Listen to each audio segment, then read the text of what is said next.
senatorët.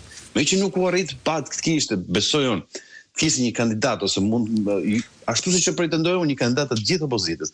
Pra një sinergji të gjithë opozitës për të bërë betejë politike dhe jo për të bërë cicmice, si më shkojmë në tavolinë dhe nxjerrim emrat nga ana tjetër ndërkohë që parimet për negocimin ishin krejt të ndryshme.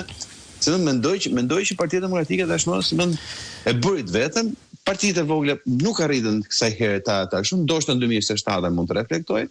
Dhe atëherë Partia Demokratike. Po pse e ke këto kritika ndaj partive të vogla dhe atë që mund të marrë maksimumin nga një proces i cili për definicion është deri diku i destinuar të shkojë ashtu siç kanë shkuar edhe zgjedhjet. Ja, një sekondë, se kam dy pyetje këtu për trishtimin mëngjesor tëndin. E para, pse kritik ndaj partive të vogla dhe me partitë të vogla a ke parasysh vetëm Gonshejn apo ke edhe Meraqe të tjera? Dhe e dyta, pse je disfatist ndaj procesit elektoral të 9 nëntorit? Shiko, unë nuk mund të bëj sikur nuk jetoj këtu. Okej. Nuk mund të bëj sikur nuk e shoh. Ti mund të bësh shpejt më mirë kur që nga situata kështu pse do të futet Partia Demokratike në zgjedhje. Unë mendoj që Partia Demokratike sot ka detyrimin për të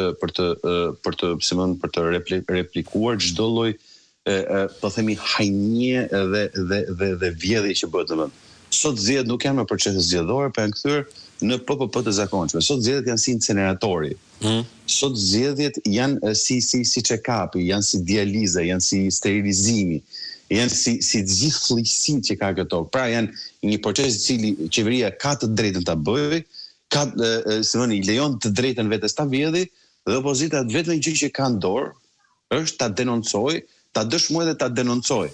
Derisa drejtësia një ditë, dhe një ditë do funksionojë siç funksionoi në rastin e Erion Velie, që nuk hetohet për vjedhjen e zgjedhjeve sigurisht, por që produkti i asaj gjëje, produkti i asaj fllësie është, kështu do të ndodhë edhe në procesin zgjedhor. Pra sot s'ka si dyshim që sot ne kemi një kandidate e cila në vend që të ishte si në hetim për vdekjet që ndodhen në mënyrë të panumërt në Covidin. Pra në vend që të hetohej për faktin që ajo ndërkohë që vdisin shqiptarët bënte tender sekret për të bërë lek, ajo dhe enturazhi i saj dhe fllësitë e Partisë Socialiste, apo që ishte 2-3 vjet ministre e arsimit, dhe sot Shqipëria është në vend